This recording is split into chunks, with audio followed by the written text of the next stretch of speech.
Olá pessoal, vamos começar nossa aula então por processo adiabático. Se a gente imaginar uma massa de ar, uma porção de ar se elevando na atmosfera, né, ele vai encontrando pressões cada vez menores. E um gás, quando encontra pressões menores, ele expande, aumenta o volume e com isso ele vai diminuindo a sua temperatura. Se eu imaginar um processo desse ocorrendo com uma massa de ar sem troca de calor com o meio externo, uma massa de ar isoladamente, esse processo é chamado de processo adiabático. Quer dizer, sem troca de calor com o ar que está por fora dessa massa de ar que eu estou considerando. Então a massa de ar vai se elevando na atmosfera, encontra pressões menores, expande e com isso vai perdendo calor, vai diminuindo a sua temperatura.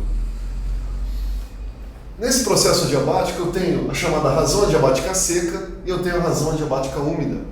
Razão adiabática seca é a diminuição de temperatura de uma massa de ar seco, sem umidade, sem vapor d'água, ou com muito pouco vapor d'água, que vai se elevando na atmosfera, encontrando pressões menores e diminuindo sua temperatura. Quando eu falo em ar seco, essa diminuição de temperatura com elevação se dá em 1 grau a cada 100 metros que essa massa de ar sobe. Então, a cada 100 metros que uma massa de ar seco sobe, ela perde 1 grau de temperatura.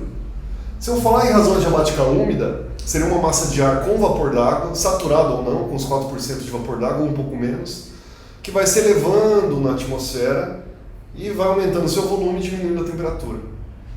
Essa diminuição da temperatura é um pouco menor por quê? Porque quando há condensação de vapor d'água e a transformação em gotículas, em cristais de gelo, eu tenho uma liberação de calor. Então a temperatura diminui um pouquinho menos que a do ar seco, porque ele é liberado um pouquinho de calor e não diminui tanto assim a temperatura.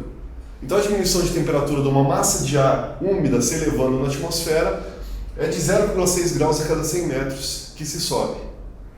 E aí vem um conceito interessante, que é o conceito